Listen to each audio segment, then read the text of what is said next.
The following is a presentation of iRacing on PTR TV. We'd like to thank all of our channel partners for their support. Please like and subscribe to the channel, and we hope you enjoy today's broadcast.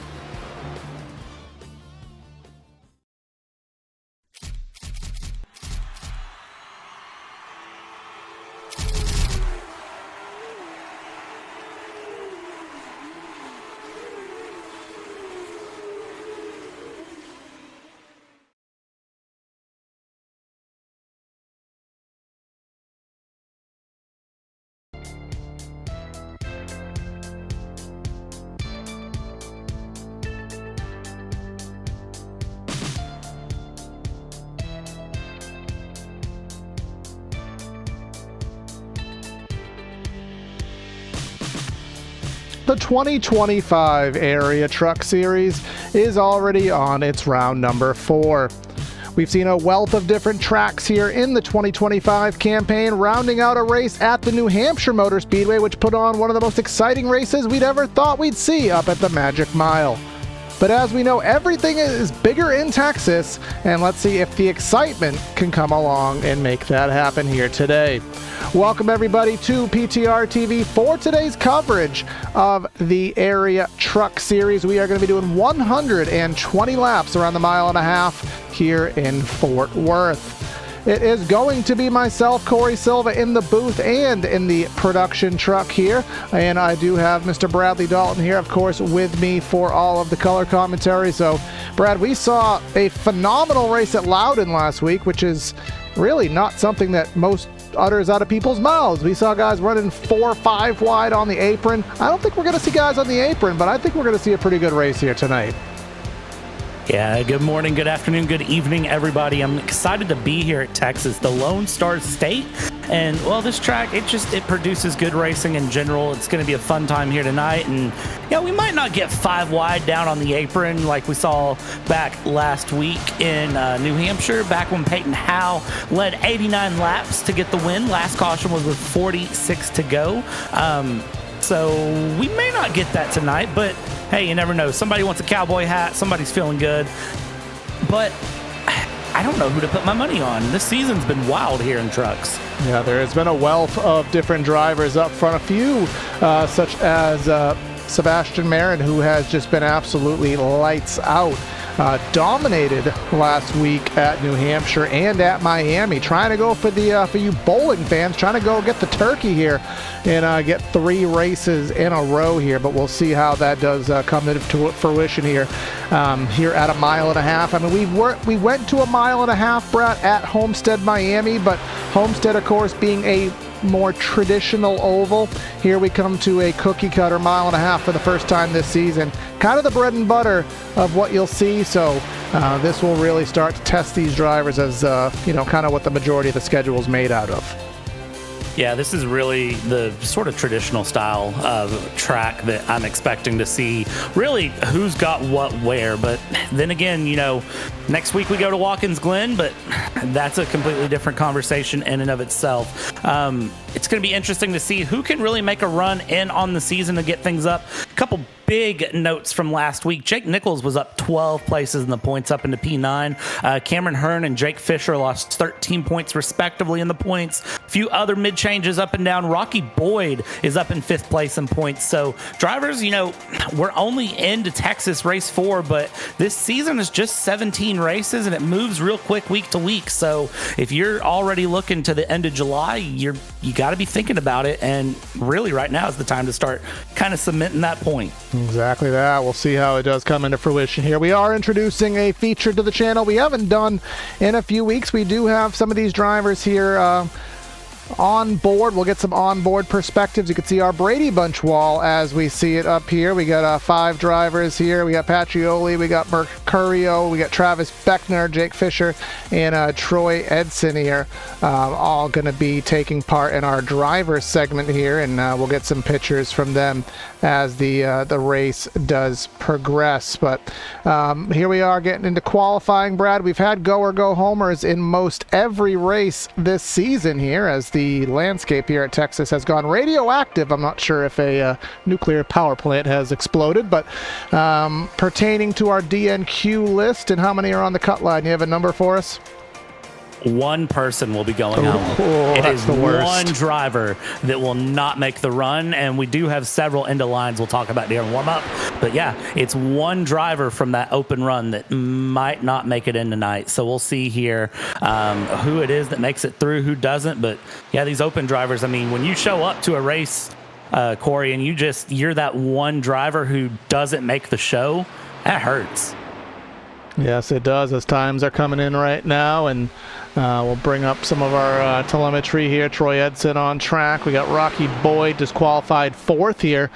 Philip Groner going top of the hill. Sebastian Marin, he is just on his out lap right now. Here's Dominic Previtt here, or Previtt, excuse me. Trying to get these names memorized by now. The names are... Some of these names are hard. Some of these drivers, I feel like every time we say their name right should give us $1, but maybe that's just a me opinion. AJ Stravato here looking pretty good on his run coming through down the backstretch. Sebastian Marin also looking pretty good so far. Ryan Andrew, though, with that 29.874. Tell you what, that's a good time to get through, but we know this is a competitive field here, Corey. I mean, they are quick. All right, AJ Stravato, I think he has... I think we only get one lap, might just be running a lap for practice here. Is Jeremy Miller, Lee Norton in the chicken. If I'm not mistaken, I think Sebastian's in a different car today. I did do a Trading Paints update just before we went live. Did a refresh on everything, so if something's wrong, don't shoot the messenger. Maybe I'll try once more just for good measure here. But let's see what Lee Norton does coming off turn number 4. And the chicken will cluck itself into the fence with great force into the 24th spot.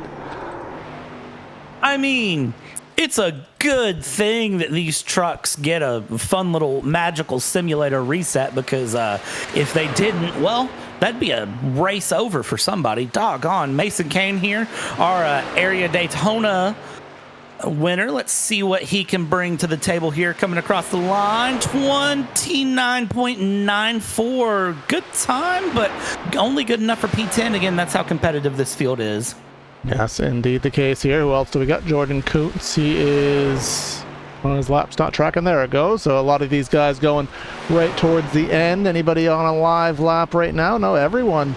Our last 7 drivers or so are just finishing things up here. Let's see what we got. We got Travis Beckner.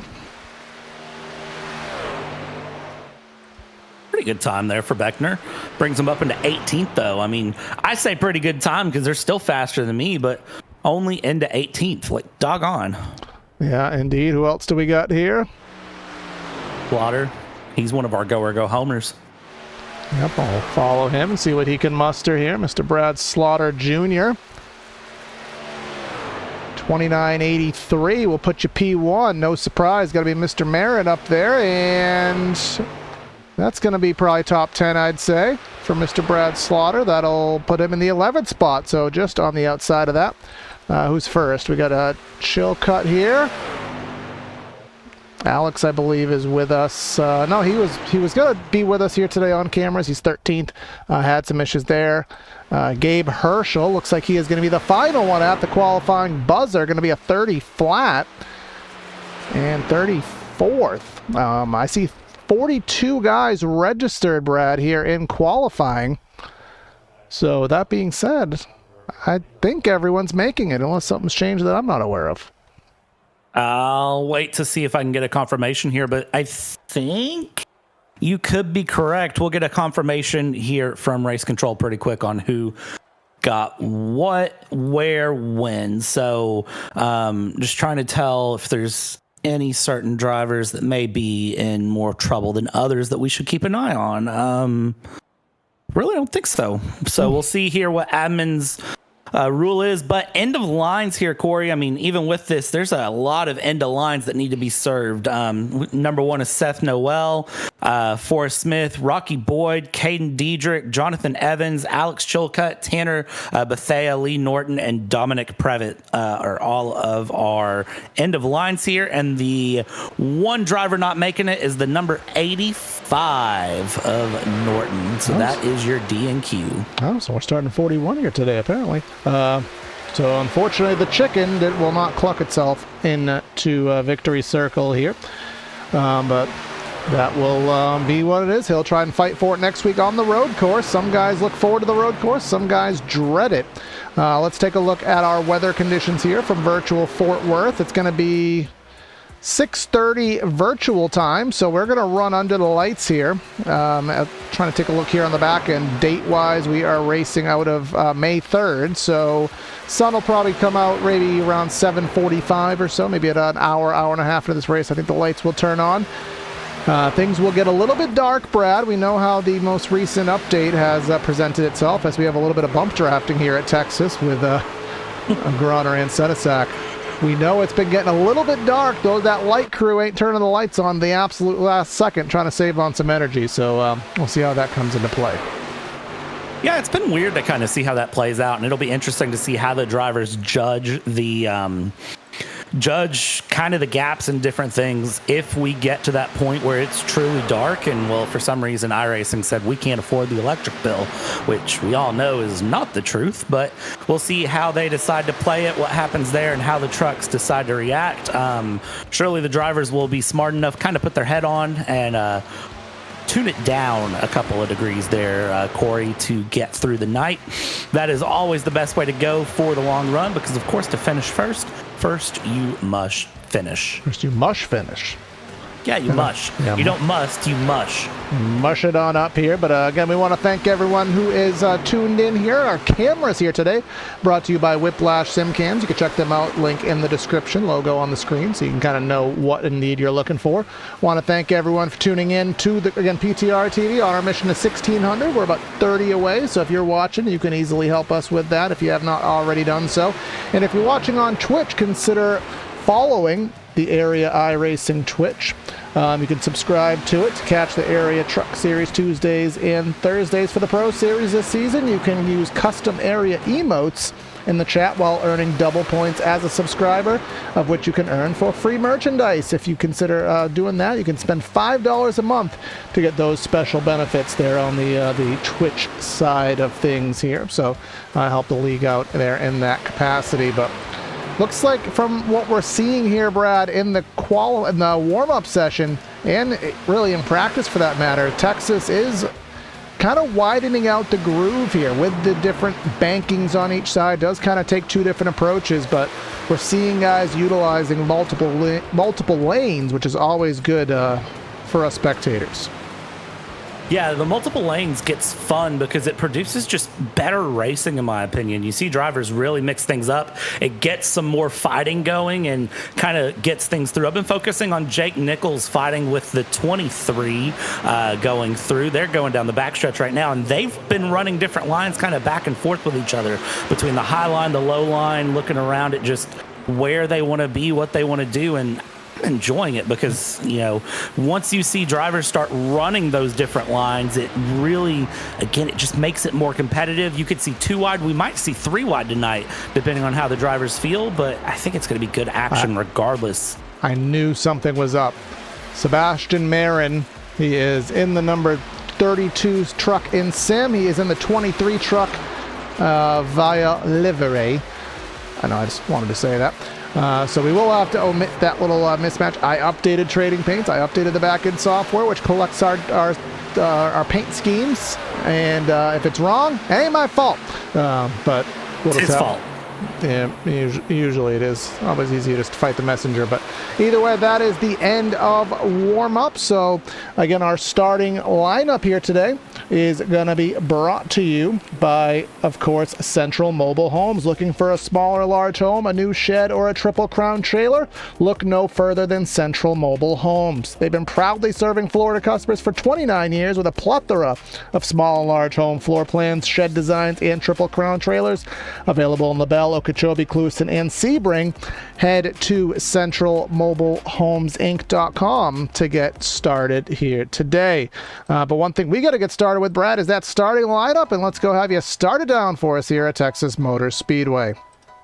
Getting that starting lineup going, Sebastian Marin, the Puerto Rico driver there in the 32/23, going to be starting on pole with Ryan Andrew there in second place. From there we go Brian Mercurio, one of the Coast to Coast sim racers. Hopefully no more babies for them. And Philip Groner in P number 4. P5, Matthew Batby in the 89 with Tanner Love showing some love in 6th place. From there we're going P7, Tanner Bethea, and P8, Timmy Pacioli. We'll see if Timmy can patch up more than 8th place tonight. AJ Stravato on P9. Peyton Howell finds P10 here, Corey. All right, heading outside of our top 10, we'll find the likes of Brad Slaughter Jr. and then Garrett Conrath going to be in the 12th position. 13th finds Alex Chilcutt. Jalen Handcamp in the 14th spot. Mason Kane in 15th and Justin Anisogak in the 16th spot. Danny Ware in 17th. Seth Noel in 18th. And rounding out our top 20, we find Mr. Jake Nichols and then Troy Edson there in the number 19 Toyota. From there, we're going 21st, Jordan Kuntz and Travis Beckner in 22nd. 23rd is Casey Lakatis and Joshua. Wow, I just blanked. Joshua Ballet there in 24th. Gary Waterworth in 25th. Jake Fisher in 26th. From there, we're going P27, Bryce Finesack and Rocky Boyd III in 28th. 29th place will find us Jeremy Brown and then Ben T. Pierce from Tuscaloosa in P30. And then just rounding out things here, Josh Previtt in 31st. Garrett Grant in 32nd. 33rd will find Devin Johnson with Gabe Herschel in 34th. Then we have Josh Parrish and Tyler Hallman. Forrest Smith 37th, and then Lee Norton, we are told, is the DNQ here.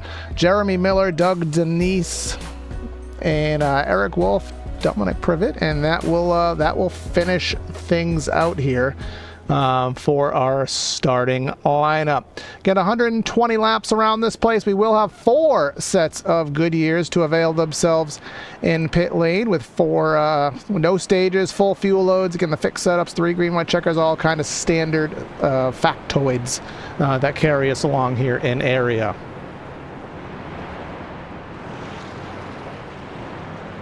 I want to point something out really quick here, Corey, before we go green. If you get a good front stretch shot there, remember, my favorite thing about Texas is those caution lights right there. Those are my favorite thing here about Texas, is how it goes all the way down the fencing there on the front stretch. Also, we still have trucks coming out of the pits, and we're coming around turn 3 now. So thankfully, it looks like they're giving them 2 pace laps. We also do have those multiple end of lines that need to be served. The 1, the 15, 16, 24, 26, 60, 77, 85, and 94 serving those respectively. Yeah, we'll see all those penalties indeed here. And again, just to let you know, we'll be taking a perspective with some of our drivers here today. We got our Brady Bunch wall. We got 6 people. Looks like a couple people staring at their phones, and Troy Edson sideways here. I'll try to fix that because I don't think he is driving in that position, but we'll keep an eye on our drivers here as the race continues. And there's a spot-on view of the LED caution lights that just now turn off, indicating that we do have 1 to green. I think we leave Trey sideways. I would like to think that Trey has bolted his sim rig up to his wall and is just driving facing the floor or the ceiling. I know he's not, but wouldn't that be funny? That motion rig just kind of flips through. My bet for the night here, Corey, I'm going to go ahead and call it 2 cautions on the night, and I am going to say that our winner is going to be the number 81, because I don't know who else to pick here. And Brad, I just think it works. So number 81, Brad Slaughter, I'm pulling for you tonight. It's probably the most commentator curse you're going to see someone get in this series.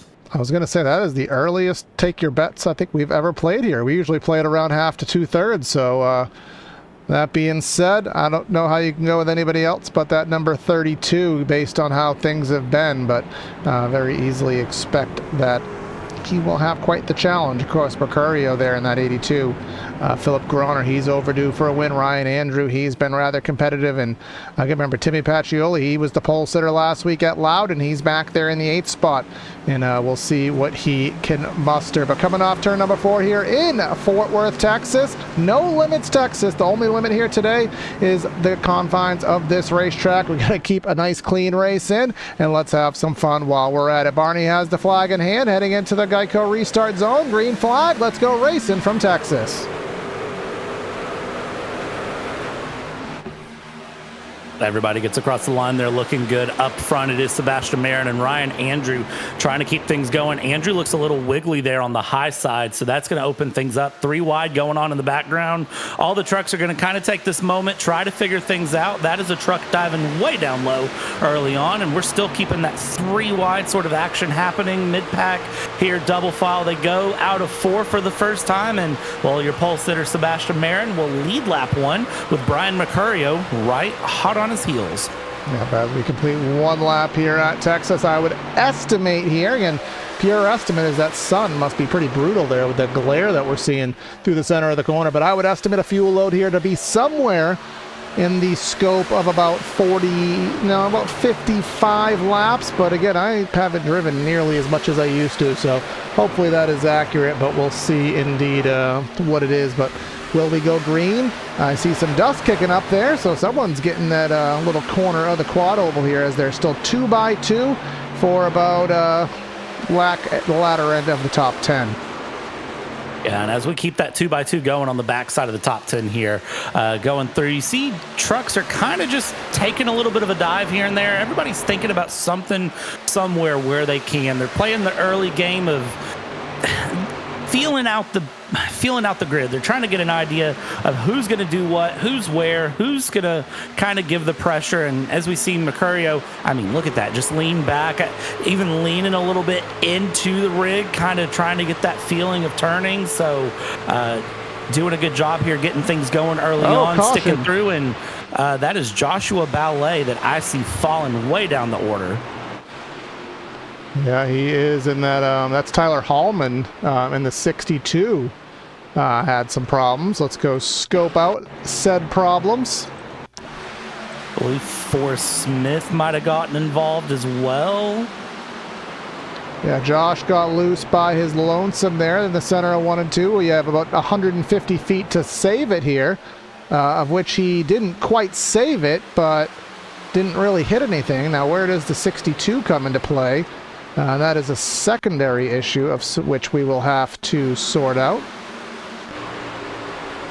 Looks like he wiggled trying to avoid the 7 there. So watch him here. He's trying to go high. He's trying to go. I don't know why he went high, though. Maybe that's, I mean, he was using the logic of gravity, and gravity let him down there because he thought, well, there's 20 degrees of banking here in the corner at Texas Motor Speedway, and that 20 degrees is going to bring that car down to the flat, but instead there was still enough upward inertia, as I bring my Bill Nye the Science Guy vocabulary into it, to bring him up the track, and luckily both of those trucks should carry on really minimal impact there. Yeah, and that's going to be very fortunate, too. Maybe just some flat-spotted tires and a little bit of just not ideal moments for him. But, you know, you can live on flat-spotted tires, ideally.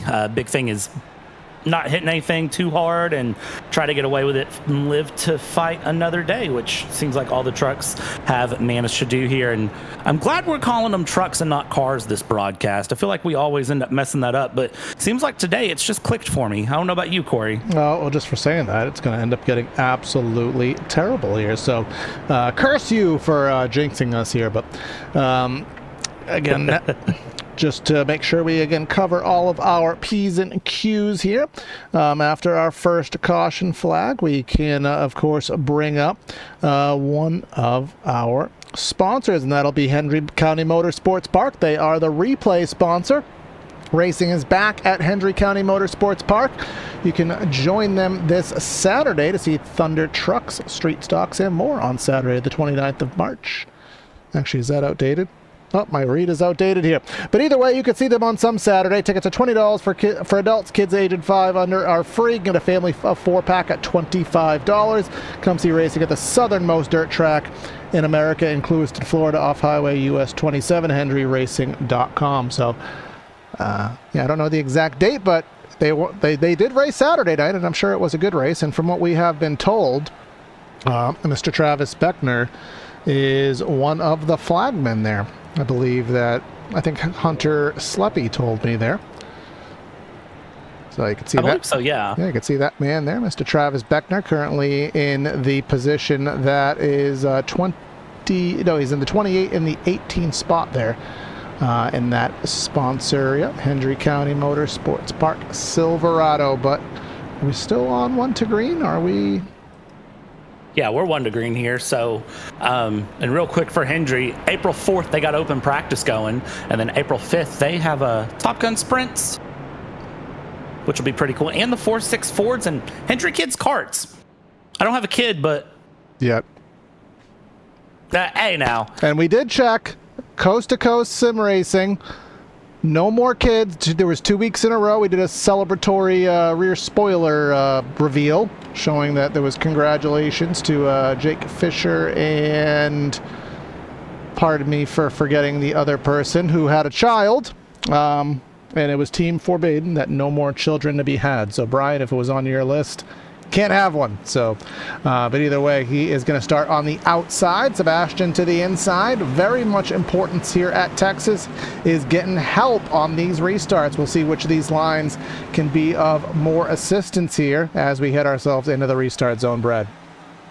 Yeah, and the other driver, by the way, on Coast to Coast was Sean Farr, but we'll see who can take it far on this restart. That 23-32, Sebastian Marin gets the run and gets a good restart there. Brian Mercurio under pressure very quickly into turn 1, 2 by 2 we go. Where we stop? Well, I just don't really know. Bringing it around here, the 8 to the inside of the 82. Ryan Andrew looking for that second place as they come off of turn 2. Everybody keeping it nice and tidy this time around. And I tell you what, that 23 of Sebastian Marin takes off like a rocket ship on a restart. Through 3, Ryan Andrews still fighting for that second place, and I believe will clear for second place there, but still your leader, Sebastian Marin. And this is the geometry of Texas at play here. You come into turn number 1 and 2. It's flatter because they reconfigured the track without doing any thought towards it. And it makes you slow down more. And now, for the most part, you come off turn number 2. You hit someone in the wall on the back. You come down the back straightaway, full head of steam. You're largely flat out here. You will have to crack the throttle and kind of wheel it later in a run. But largely, you're flat out through 3 and 4. And you're essentially terminal velocity. You really have a noticeable draft here towards the end of the front straightaway, and it's finding a place to go with it. Mercurio finds his way to the inside of Ryan Andrew there. I don't think the lane was really there, but kind of shake and bake there. Found his space to the inside, but now can he keep the momentum up down to the inside? And now through the inside of 3 and 4. Well, Mercurio would certainly like to keep that space there and keep that run. He's in the inside. He's in the preferred line there. Ryan Andrew coming through on the outside will not clear. Second place now belongs to Mercurio, but what does he have to give Sebastian Marin, that 23? Well, I don't know that there's a lot to give there. He's pushing it. He's trying. Further back, they're going 2 by 2 there as we look back with Jake Nichols and Timmy Pacioli hopping on board with Pacioli, and Pacioli trying to patch his way through the field here. Gets behind the 73. 73 down to the low line, single file, they hold it here. And I tell you what, Corey, these trucks, they're settling in for the run, but I can't say they're very happy about the run. Yeah, the longer you go into the run, eventually those tires run out. Well, they don't run out, but they run out of grip, and you'll be struggling through even 3 and 4. But 1 and 2 definitely takes multi-grooves, takes a little bit of finesse, because this turn is essentially, I don't know the exact width on it, maybe ChatGPT or Siri does, but turn 1 and 2, it used to be about 40 feet. It is probably about 80 feet of corner, and finding your lane there is actually a little bit harder than you would forecast it to be. But coming off of corner number 4 to the start finish, Marin leads yet another lap, but Mercurio is certainly hungry, looking a little bit of a move to the outside, maybe trying to set a crossover up and get a run off of 2. Yeah, Mercurio is going to look for it here. Can he find it is the $1 million question. Run through. Looks like he's got a little bit of a run starting here, but will he get that pass done going down into 3? Well, he's going to stick behind right there, single file for now as they go behind him there. You've still got 2x2 going on, but tell you what, when you got a Ford right up your rear bumper like that in a truck, you don't know what to do there if you're a Tundra. It's a dangerous game there to play, coming through 1 and 2 yet again. Marin, I mean, has a good defense going, but I'm not going to say that defense is going to work forever. Yeah, eventually. Well, that we saw last week with Zach Nichols at New Hampshire. Wasn't the fastest truck, but played some masterful defense and almost won himself the race in doing so. Here comes Tanner Love in the 71. I think he left the door open for Danny Ware in that number 35 down to the inside. Travis Beckner, as we spoke of a little bit ago, saw him on camera. He is in that number 28, trying to find the best place to go. A little bit further back from him is Troy Edson. Spoke of him. We're also taking a look at him.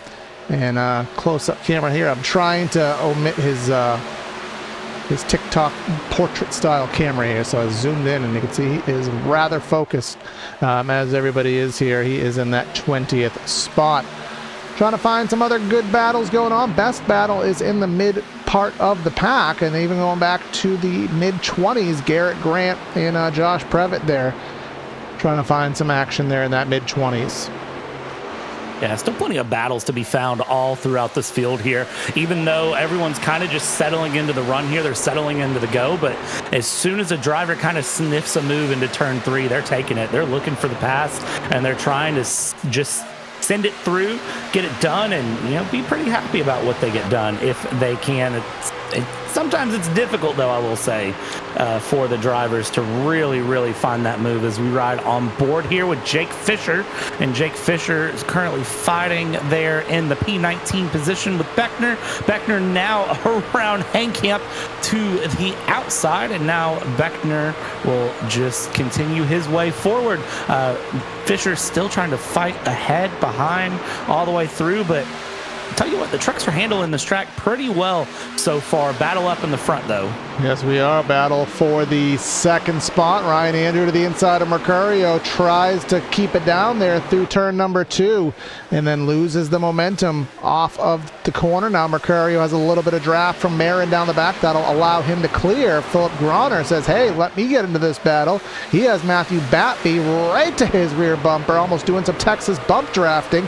Now he's looking to the inside of that 609 Motorsports Silverado, trying to force some space, of which he did. Go side by side into 1.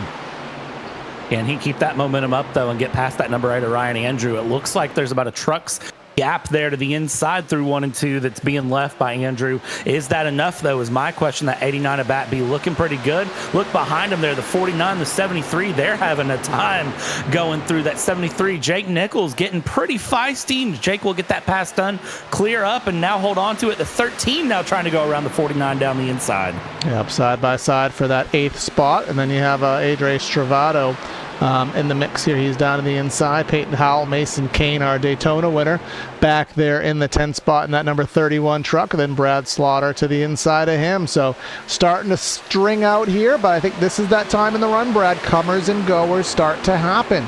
If we bring up a reference driver in this situation, we'll bring up Adre Stravado as a reference. The best lap for Mr. Stravado is a 30.76. 30 flat. Is last time by just about a 31 flat, so that's almost a second of fall off. And then if we converse that to our race leader, right around 0.8 of a second of fall off here in about 20 laps. So if you saved your tires, this is the time of the race where you're going to start shining. Yeah, and that saving tire game can be easier said than done, that's for sure. And we're seeing that all the way through. And with this fixed setup too, it's a lot about the driver. It's not as much about how can you tune the setup to save tires. A lot of it comes down to the driver as well, and then being able to hold on really well. Mason Kane up 5 places on the day, looking for his second win here in the season. Maybe going to be able to get it here. We're only 20 laps in, though, 22 laps in. There's a little bit of that Texas bump draft from behind from Mason Kane, from Brad Slaughter, and we bring it around through 3, and well, tell you what, Brad Slaughter wasn't hanging around, wasn't showing any love, as Tanner Love also gets past. And things up front starting to get tighter and tighter. Mercurio, He is looking to the outside, but no momentum, no avail at that moment. But he got a little bit of a crossover, kind of drove down the hill very, very minimally. Thought it was going to give him a run down the back, but that didn't come into fruition. They're going to enter turn number 3 against single file brigade.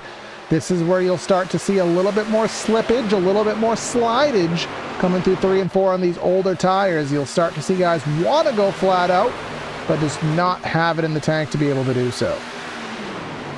Yeah, and that's the thing with the drivers, not over driving the truck, and that is something that is really just learned throughout time and with patience here as we get our Whiplash SimCam telemetry there in the bottom right. And you can see here, 4th gear, 172 going into turn 3, 73. I mean, you're gaining speed through 3 and 4. Just hold that thing out. Light clack of the throttle there. As you mentioned, Corey, we're just not going to talk about what I said. Be really curious to know how slow they're getting into 1 and 2, though. That's really where I think if we see someone lose control, that's where it's going to be, but down into the 150s. Yeah, it's about a 17-mile-an-hour delta from each side of the Texas Motor Speedway. And it is kind of a little interesting side note. Of course, 2016, they reconfigured this place. First race on that configuration was April of 2017. Then they went through a phase of absolutely glopping just ridiculous amounts of PJ1 down here to try to make the racing better. It ended up running IndyCar out of town because the IndyCars couldn't make do on that PJ1. Finally, about 6-7 years after stopping the PJ1, this track has finally gotten to a state where the racing has started to improve. Not going to call it a fan favorite, but it's starting to improve. Remember, it held a couple very mid all-star races for a few years. And there was rumors that iRacing was helping them on a 3rd reconfiguration of this track. Nothing has came from that, obviously, but it was in the rumor mill that iRacing was working on a new configuration of Texas. But there was a lot of landmark confines that they had to work with, because when you look at Texas, there's the main grandstand, and then in turn number 2, you can see on the bottom left of that screen, you have that big condo building. So any configuration changes they made had to fit within the main structures that were already in place. It's so interesting to think that we're at a point where iRacing could be helping NASCAR reconfigure Texas Speedway. That's such a weird series of events to kind of say together, which, I mean, if you're big into sim racing, it almost wouldn't surprise you, and maybe it would, because I hear that, and even me, I'm kind of like, well, they already did Atlanta. Atlanta was an iRacing facilitated construction. This Chicago Street Course, remember, we had that in the Pro Invitational era. iRacing went out to Chicago, scanned the track, and eventually they built it, and 97% of that configuration was built in iRacing, and they even modified it via iRacing. So we are at a really big point in that, but that's just that's a podcast topic, of which this is not, but maybe it is one day. Slaughter and Howell fighting. I think in this situation, Howell is the passee as the driver at the top of the track, so that'll move Slaughter back. Pacioli is to the inside lane. Stravato side by side with the 49 of Conrath at present. Coming off turn number 4, as we got ourselves a knock on my particle board IKEA desk. We got ourselves a nice little run going here, Brad. Yeah, it seems like the trucks are really settled in here, and this is what you see in area. You see those good long green flag runs develop where the trucks are pushing, the drivers all know their limits, and they're going to continue, you know, just to sort of develop it. At some point, somebody will flip the switch and ask a little bit more out of the tires, and we may get a caution.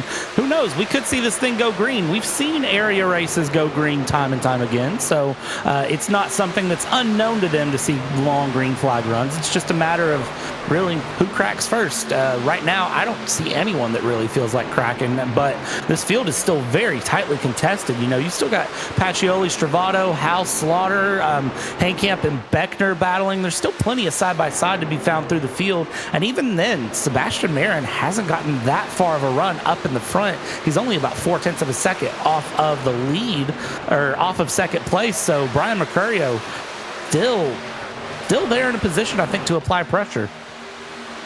Well, he's 0.4 back, so now he's kind of out of the slipstream, the draft range per se. And at this point in the race, he's kind of at that juncture where he's either he's starting to fall even more. So we talked about tire wear. We talked about, the lap times falling off. Let's take a perspective at what Mercurio is mustering right now, and he's at about 1.4 seconds to fall off here at the Texas Motor Speedway, 30 laps into the race. Again, we're probably expecting, I'd say, at least another 20. But if you're expecting a green flag flare, you may consider doing an alternate strat in this race. You may consider breaking it up, pitting at lap 40, and then adding another stop and having those fresh tires. I think, Brad, we may have enough tire fall off here to where it is plausible to consider doing an extra stop if you're going to bank on this running green. I don't think it'd be a bad decision either. I think the big question would just be, can you make up enough on fresh tires to offset anything? But that's something the drivers will be calculating. They'll be, playing with the idea in the background to decide what's the best idea here, Corey, because some of them are going to want to just run it and kind of play that cookie cutter strategy, but somebody somewhere always wants to be the one to mix it up and find something different on the night. And can you ever really blame them when you want to try something different? I mean, the worst that happens is, you don't end up in the best result, but sometimes you really pull things off and get things going. That 73 Jake Nichols, I tell you what, I think that truck might have an extra rear bumper on the front by the time this is said and done, because he was right up the back of AJ Stravato there down the front stretch. Speaking of backs and things that can go on them, you can buy yourself some merch. Race fans, visit shop.areairacing.com for high-quality merchandise at low prices. Shop from over 100 selections of t-shirts, hats, champion brand clothing, and area accessories. Easier to shop, quicker to ship, better to wear. Shop.areairacing.com.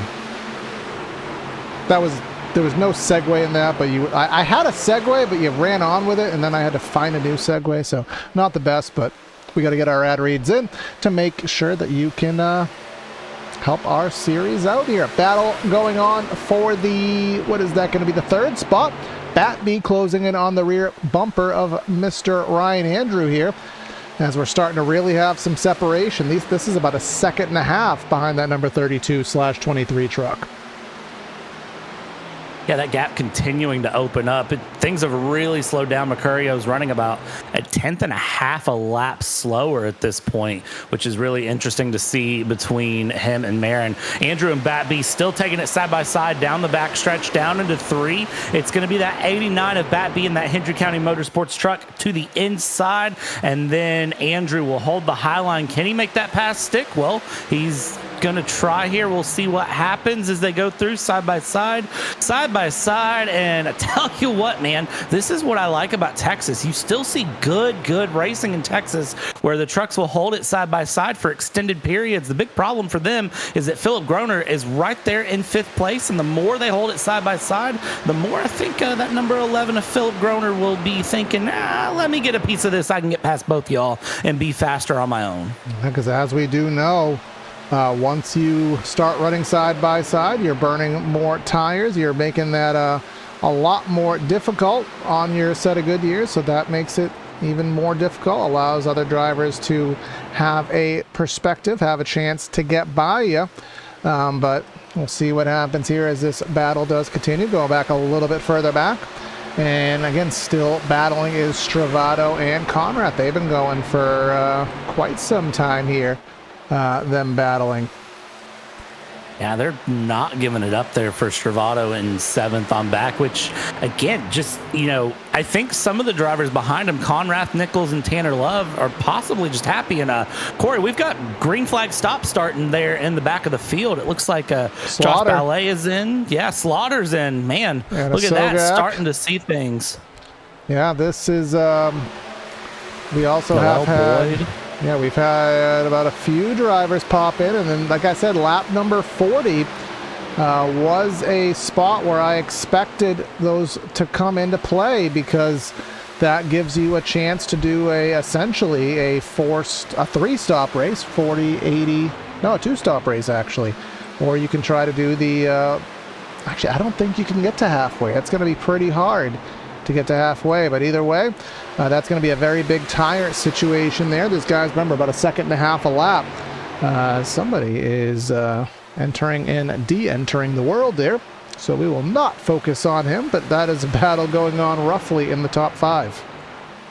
Yeah, that's a Batby that seems to be having a little bit of a time there. Jake Nichols into the pits now with Garrett Grant. So every lap we're seeing a couple more trucks decide to make the dive here as they go. The 73 is in as well. So everyone just really looking at, as they go, what are they going to do? What are they not going to do? And I don't know if you want to be the first one to pit or pit a little bit later, what the best decision is here as we continue around. It doesn't look like anybody in the very front of the field is planning on pitting yet. But the big thing, too, is if you do a green flag pit stop and a caution, untimely caution happens to come about, well, things can get mixed. Oh, the 30 and the 55. That did not seem nice from either person. Yeah, Josh Parrish got the shortest end of the stick on that, our Hendry County Motorsports Park replay here.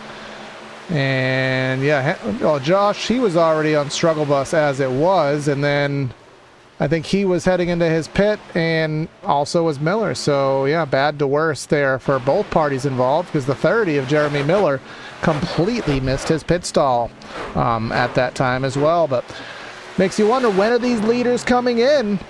We're on lap 45, coming to 45 anyways. I don't think 60 is in the picture. If you're watching this live and you can give us some deets, is lap 60 even plausible? Let us know.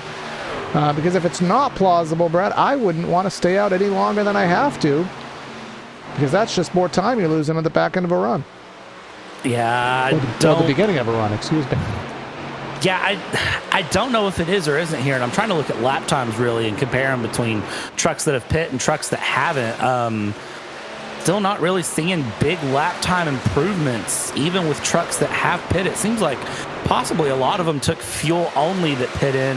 Doug DeNice, Rocky Boyd, Seth Noel, they took fuel only that I can see. Joshua Ballet in 18th place is the furthest up truck that has done a full set. But those that did pit that are further back, Brad Slaughter, Anna Sogak, those trucks, I mean, they're running mid-30s versus your race leader is running a 31.4, 31.5. More trucks into the pits now. Beckner, Brown, DeNice, Alex Chilcutt is in, Pierce is in, Tanner Bethea is in. So trying to tell who's in with what, making what moves, and it looks like for a majority they are taking 4 tires. So Previtt, Boyd, Seth Noel, right, Sack, yeah, just those few trucks that it looks like chose fuel only and to keep going. It's kind of a interesting decision because they're losing a lot of time. Seth Noel, Rocky Boyd, I mean, you're losing 2 seconds a lap, but I mean, I guess you have to remember, we also have 4 sets of tires as well, so I'm not sure where that is going to come into play, because I would not think that we'd even come close to running out of tires here at all, but we'll see what happens. That's the 99 at Kunst and Mason Kane coming to the attention of their crew. Timothy Pacioli and Philip Groner battling for what is now the 5th position here on circuit. Timmy Pacioli in that number 86 car. Let's see if he comes to the attention of his crew. He will not do so. Started this race in the 8th spot, currently in the 5th. You can see how serious he is there. He's got a candle running in his background there on the dresser, all the way up yonder on the track. I tell you, I can't actually have a candle where I live. It's actually in my lease agreement that I can't have a candle. You believe that? That's a weird little lease agreement, I'm not going to lie. I don't know how to feel about that one. 35 is in. Danny Ware. More trucks in, going through and out. Danny Ware has a black flag, too, so I believe that's probably a too fast on entry, if I have to guess. It caught him out. Take a look and see if anybody else is this time by. Is pit road a occupied place? Not at present here. Is somebody exiting the pits there, entering turn number 1 down there on the flat? I think that was Josh in the 7 truck. But still waiting on our race leader and Mercario as well. Maybe, just maybe, lap 60 is something that we can take advantage of here today, and that would allow them to do that halfway. Maybe do it as a 1-stop. They're losing about 1.5 seconds a lap, so you'll have to do some math and find out which strat's going to work, as I'll tell you, missing your pit stall certainly isn't going to help. And does he have... What is that, like guys in suits as his pit crew there? It's pretty interesting. Yeah, that's what it looks like here. I'm actually trying to get a better angle on my side to tell exactly what's going on. Marin, it looks like slowing down to come in here, and there's the 13 coming in, AJ Stravato, but Sebastian Marin, the 23:32, in from the race lead. So race leader has now called it and said, you know what, I can go 52 laps. And let's see who goes where. I have a feeling that if he's going... I thought he missed his box there. It might have been me just overstating things there out of drama, but staying on circuit for one more lap is Mr. Mercario, interestingly enough. Trey Edson, he has remained on the track as well. That number 19 truck, he is... where did he start here on the day? Just as a perspective of him, started 20th, running in 5th. Again, that is largely via strategy at this moment, but we'll see what he can muster as the race does continue. Waiting to see when Mercario is coming in. Here comes Brad Slaughter to the outside, and here he comes this time by. Nice smooth entry, and someone who had a slightly less smooth entry, Ryan Andrews, there entering the pits as well. And some drivers have been really caught out on that pit entry. That was why Danny Ware had his black flag, was he absolutely smoked the tires on entry and slid for a hot minute. I think it's interesting if you look at Seth Noel and Rocky Boyd. They're running 31.5 and 31.7 respectively, but they're currently showing second and first, and Gabe Herschel ahead still hasn't pit. Casey Lukaitis hasn't pit, and then Dominic Previtt is also going to be behind them. He did a 5-second pit stop as well. So, I mean, they're running 31.7s. It looks like they're about a second off the pace compared to the cars behind that took 4 tires, but if they have enough of a gap, I don't know if it's going to play out for them, but I tell you what, they rolled the dice, and it seems like it's going to get them in some pretty decent track position when it's all said and done. I mean, we'll see what happens. Still waiting on, as you can see, 5 drivers to come in. And if they can make it to lap 60, then actually, yeah, I mean, no, they pitted on the first caution. So either way, they still won't be able to make it to lap 60. It's just kind of hope and pray out of caution. Here comes Lukaitis. Still waiting on Boyd and Noel.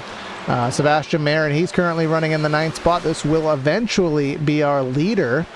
And in second behind him, I believe, is going to be Garrett Conrath. We're really all over the place here because of our strap. Brian Mercario, you can see on the ticker there, he is in 15th. He is about 6 or 7 spots behind where Marin is, but on track right now, you can see he is in turn number 1 and 2, and Marin is middle of the back, so that's about a quarter of a lap.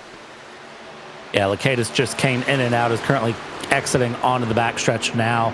Looking through, so Seth Noel, Rocky Boyd, and Dominic Previtt, 5-second pit stops 51 laps ago. Brad Slaughter Jr., 17 laps ago pit. Anna Sogak, 17 laps ago pit. So you do the math on that, they pitted lap 40. So if they're looking at doing a 40-80 pit stop strategy and running a little bit longer, maybe they're rolling the dice, hoping for a caution somewhere.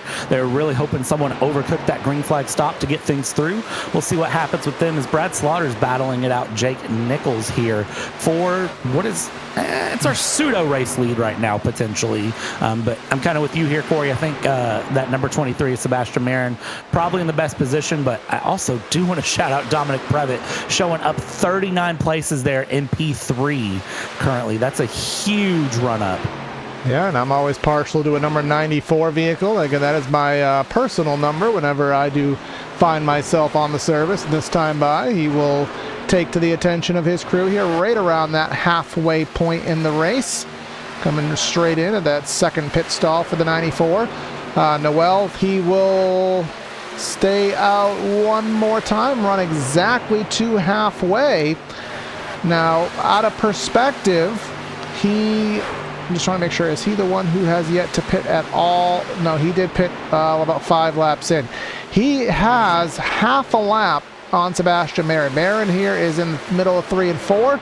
Noel is coming off of 2. So he technically has half of a lap. But the but here is it takes about 40 seconds to pit here. So he'll lose a little over a lap once he eventually succumbs. Yeah, I'm kind of looking here. I'm trying to do the math and really figure out where he's going to come out. Previtt came out back in 40th place after his pit stop, and that has put him in a unique position here because he took 4 tires, so he's going to be fast, all things considered. He's going to be off the pace compared to others here as Rocky Boyd is now into the box as well, dropping back. So that is going to leave Seth Noel, the number 1 in P1, the lone driver currently to be where he's at. Now he's in. What do you know?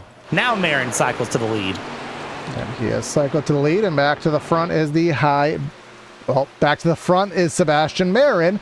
It's past halfway, so let's talk about the High Banks podcast. 2 blue-collar guys, Nick and Alex, talking about NASCAR and more.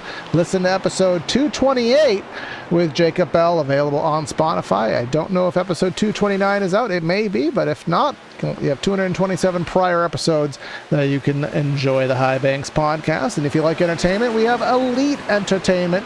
They will add some life to your party this spring. Located in Boiling Springs, South Carolina, Elite Entertainment provides high-quality band production to entertain at any location, including karaoke, singo, and more. Visit a link tree that is in the description of this video for all contact information.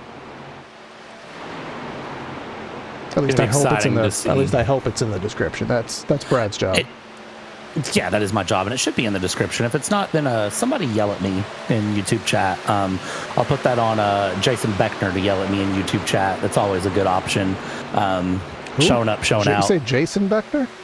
Yeah, Jason Beckner in YouTube chat. Oh, okay. All right, I was going to say, I was just thinking about Travis here. Speaking of Travis Beckner, another one of those Hendry County Motorsports drivers. You can see there in chat, they were rained out Friday and Saturday last weekend, so they're looking forward to some racing this week here at Hendry. So let's see where he is currently running. Travis Beckner is in the 15th spot, technically up 7 spots on the day. It's one of those guys. This is another strategy, not a strategy, but it's kind of a different taste. Some drivers like to race in a lit room, and some drivers like full focus. They like blackout. The only light they want to see is of that monitor. So what side of the spectrum would you be on, Brad? Well, that's usually bad for your eyes to be in a black room with only a TV on, or at least that's what I was always told by my parents growing up, and maybe that was just them trying to get me to not play PlayStation all the time. NASCAR Thunder 2004 was my preferred game of choice on PS2, so very often they would tell me, no, you can't play when it's dark, because if it's too dark and you're just going to hurt your eyes. So I've always had a light on whenever I am on my PC, or whenever I am sim racing specifically. I will have my overhead light on. Yeah, I do have a light myself here for that same reason. Sensitive eyes. I think it is real. And by the way, I still remember my NASCAR Thunder 2004 win-loss record online. I was 228-9. You would not beat me at Richmond. You just wouldn't. So, miss those days because, well, we'll see what happens with NASCAR 25, due to come out later this year, produced by iRacing. So, see how that is. Maybe PTR TV will venture to console broadcasting. Who knows? Let's not count our business ventures before they hatch here. But Pacioli on a mission. He's up to 4th now. Andrew slightly dropping back to 5th. Slaughter in 6th. But let's bring up our stints on the ticker, Brad. Go over this because they are all over the place. Marin and Mercurio, freshest set of tires. Then you have Slaughter and Nichols. They have been out for quite some time, 26 plus laps. Anna Sogak there in 10th, also out there. So all we're having right now is a bunch of comers and goers as these guys try to gain the time they lost or hold on to the time that they're probably going to lose. Yeah, I mean, if you're Nichols here, if you're Slaughter here, really at this point, this is just you trying to hold on. If you're Anna Sogak, you're just holding on. Garrett Grant's on 26 laps. as well. I mean, you're losing the pace here. So to give you an idea of the pace difference, I mean, our race leader is running 30.8 while we look back. Jake Nichols is 31.4. I think some of that too is just conservation is coming into play as well. Again, the drivers know they have to get to lap 120, and that is easier said than done. So, I mean, if you know you have to get to lap 120 and you think you can do it with a little bit of strategy involved, you're going to save a little bit here in the mid-run, in the mid-flow, lap 70 of 120 just starting, and that will give you the ability to kind of get further in near the end. Yeah, exactly. That just is one math equation. In the real world, they do have, as we saw, a little bit of contact there off the corner there in that battle. I think that was with Jordan Kuntz in that battle with Anna Sogak there. In the real world, they do actually have, I think, optimization software. It'll tell the drivers and the teams, all right, if you pit on this lap with the pace fall off and what everybody else is doing, you're going to come out right here. And they can literally forward the whole race just via a fancy program. Of course, these drivers don't have that. Some of them will have teams, some of them will have spotters, some of them will have third-party overlays to give them a little bit more information. But at the end of the day, a lot of these calculations and strategies, Brad, they're right in that noggin while you're turning left and going fast. And a lot of that goes into intuition as Brad Slaughter is now pulling into the pits here. Lap 72. Didn't expect Slaughter to be coming in now, but Brad Slaughter, that 81, has decided enough is enough. He can make it from here. He can make it from here, though, so that's pretty big. 48 Everybody laps else to needs go. one more stop. Yeah. We've seen upwards about 55 laps, so he can make it from here. He was running in 5th, so this race, I don't want to say it. I don't want to say the magic words, but it has that kind of feel to it. I don't want to say what kind of feel to it has, because then it'll jinx it. And I'm not trying to talk about feeling things, because that's, that's for after this video is over with. But this race has certain vibes, Brad, and you might be able to plan your strategy around it. Yeah, I have the feeling that it's going to be a good race going through. You just butchered it. I got a feeling. Yes. Are you trying to evade it? Yes, I do. No, I just thought I'd just let it go and let you sing it because I knew you would if I didn't directly acknowledge it. So, thank you, Corey. Sometimes predictable. Just leave it. That was just a T-ball.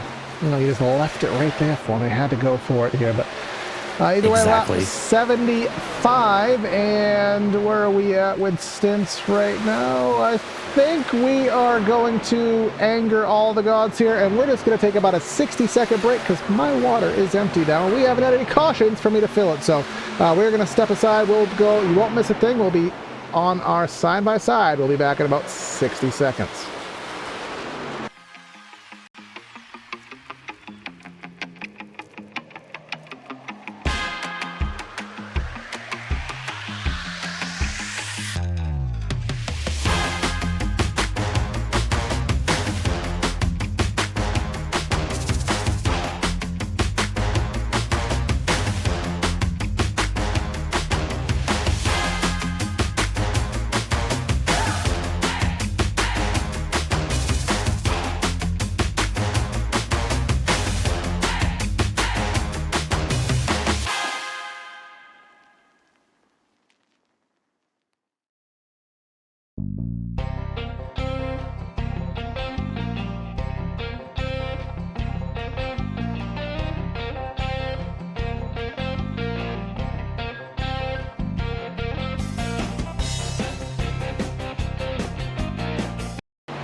All right, a little more than 60 seconds, but we are back here on PTR TV for the Area Truck Series, round number 4 at the Texas Motor Speedway. 120 lapper on our plate. Had one early caution, and we have been clean and green for the remainder of the event. Sebastian Marin has led the majority of the race, 65 laps out of the 77, now 78 on the board.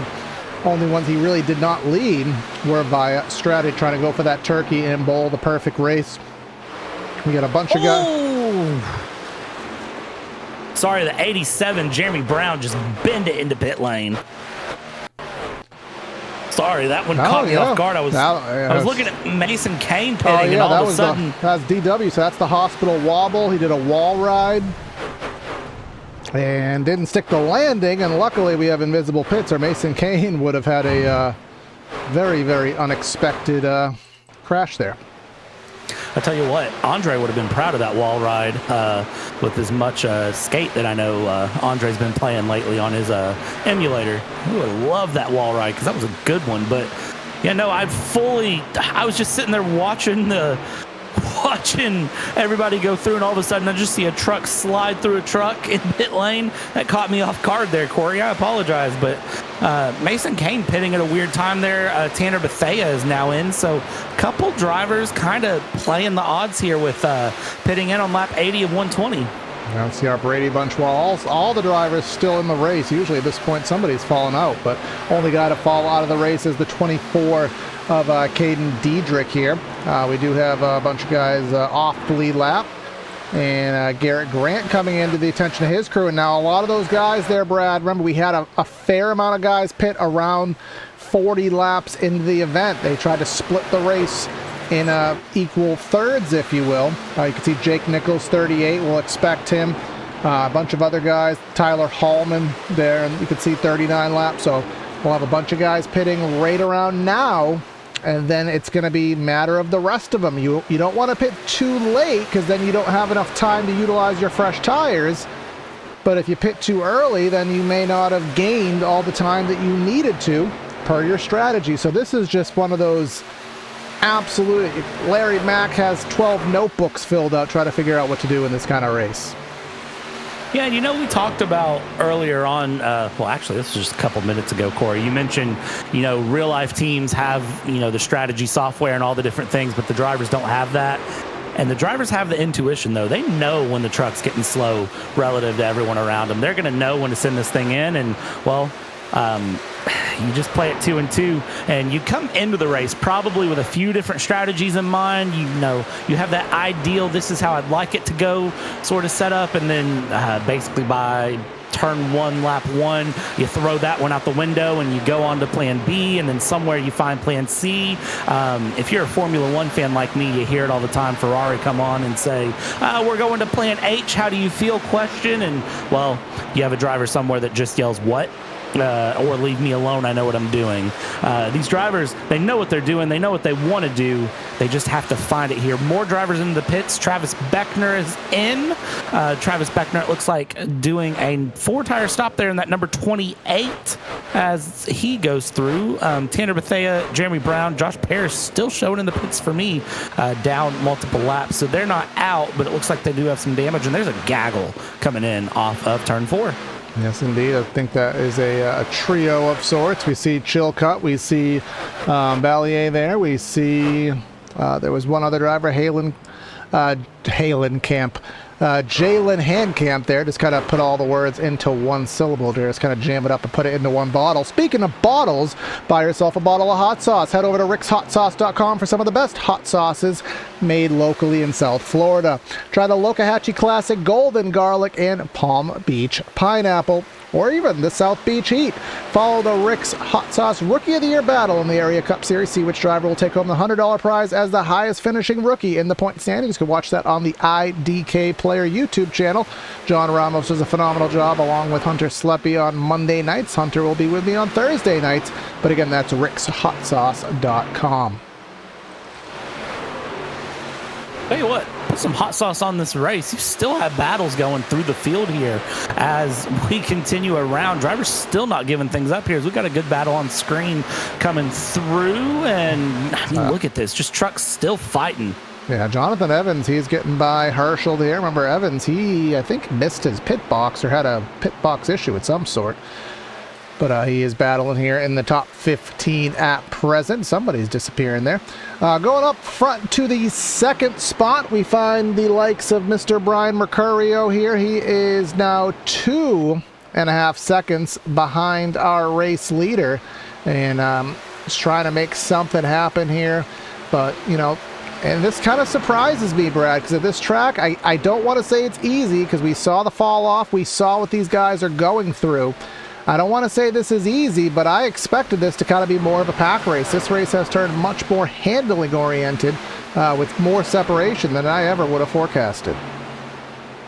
I'm 100% with you there, because as I watch things go through, I really thought we'd have, the packs a lot tighter through. Really, what we're seeing is, the most pack oriented is, who do you pit with on a green flag stop? Who's your buddy? Who's your friend? And who do you turn to when the world is ending? Well, if you're a driver, the green flag pit stop is the world ending. So you find a friend, you pit with them, and then you get back out in the mix. But even then, it seems like these trucks are really able to keep that individual run going for a long time. And Sebastian Marin, in that number 2332, just gone and out, 3 seconds up in the lead and not looking back. But he's still got to make one more green flag stop, and we'll see if that 9,400 I rating he has will play together and make that green flag stop flawless. If I was him, I would pit it as early as possible at this point, because you want to make whenever you're having a dominating race, you want to take the least amount of variables and put them in play. And at this point, I don't know. Would you rather pit earlier and just have it done and out of the way, or would you rather pit later? But I think he's coming down this time by. He seems to really be hugging that line. He is. He's got a huge lead, but he's still going in with a head of steam. Light it down there. Bog it down. See, when he has this big of a lead, I would have thought he would have bogged it down a little bit, played cautious, but complete opposite at play there. Here's what's crazy, though. Looking at his lap times, he was still the fastest truck on track. Caution on the speedway. Philip Groner in the 11. That was Sebastian in the pits. How is this going to affect him? Is he still on the lead lap? Is this going to be the road course logic where he might end up being the leader again after this? But let's see what happened to the 11. I think this actually wasn't the 11. I think it was the guy in front. Let's see. 30 of Miller, sideways, hospital wobble. Oh, he just got clipped. That is heartbreaking and a half, because there's nothing that Groner could have done there going through. He's clean, he's running, he had the room, the 30 there, just, wiggle, and yeah, lots of wiggle, and then, yeah, just pure bad luck for Groner there. Just absolutely nothing he could do. Just get one more quick look at it from Barney. Barney had an amazing look at this.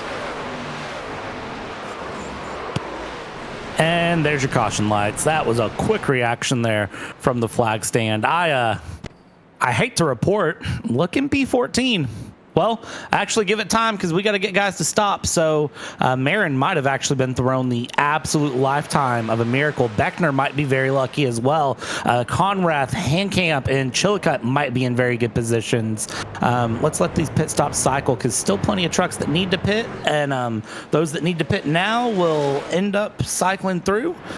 Yeah, Marin. Somebody might have got handed a lifeline. Yeah, Marin gets the golden horseshoe of the race here, stays on the lead lap, and in fact is our race leader. Now, the only caveat to that, and this, I guess if you want to say if there's any saving grace plausible at all for somebody else to win this race, it's that he has about 2 green flag laps on his tires. Yeah, but even then, those were pace laps, so I don't... Is it going to make that much of a difference? One hard lap and one pace lap. So, again, I don't even think he had actually, no, I don't even think he had like a push lap or anything, because the caution came out while he was in the pits. Oh, fair enough. So, but that's the only potential plausible thought there.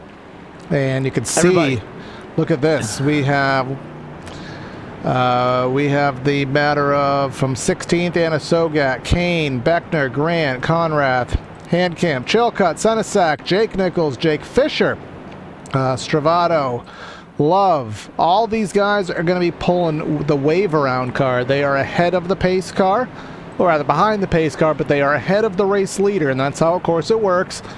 If you line up ahead of the leader, you will get a free wave, and you won't be allowed to pit, but you'll get to go right around the track and join the tail end of the field. Circa, I don't remember what year it was, but probably up until the early mid-2000s in NASCAR, they would actually start the race like that. The leader would be about 20th in line, and eventually NASCAR decided, yeah, it's probably a bad idea. Let's just let them go back around. Yeah, I'm glad they did that. And I do want to point out everybody from P28 down is 1 lap down at least. Going through, so still plenty of things. And well, when all is said and done in this cycles, I think green flag stops and gaps are no longer a question here. I don't think tire stints are going to be a question. Your top 15 all on brand new tires, all full of fuel, and they will be able to run their way all the way to lap 120 in this race. And well, lap 94 of 120, let's just go ahead and pop this one wide open, and this is going to be a absolutely wild finish. And I think that was our second caution of the night. Yes, indeed. I think our first one was lap number 5, but as the old adage always says, cautions breed cautions. Are we done? Is this the start of a cluster, or is that just a little blemish in what will be a very clean run here at Texas? Be 25 laps to go. Barney hasn't really had to work that hand here today, hasn't had to work that shoulder, because these guys have been on their minding their P's and Q's here today. But let's see what happens here with the restart. Pace car is in. Pace truck into the restart zone. Green flag in the air. Will anybody have anything for that number 32? That inside line checked up hard on that restart there. The 8 checking up very hard with the 86. A little bit of contact between Andrew Pacioli and I believe Peyton Howe behind as well. But as they come through 1 and 2, you can see everybody pretty well clean. Somebody was all the way down on the apron there. I believe that is a truck coming out of the pits. Philip Groner, actually, I believe. Up front, though, look at this. They were going 3 wide for a split second. This is gloves off territory, Corey. As we're coming in with 25 to go, you might as well just send it all to the fences, see what sticks, and fight your way up if you can. But nobody giving Sebastian Marin troubles on this lap 95. On board with Pacioli there. He is in the 4th spot to that outside, and all the while these guys are behind Sebastian Marin, going side by side. When they're side by side, that kind of creates an easier opportunity for him to pull away, which he doesn't even need help to do that. He can just do it all by his lonesome. Are we 3 abreast just behind that? We were for a brief moment back to 2 by 2. As we will complete yet another lap here at Texas, closing in on the century mark here in the Area Truck Series.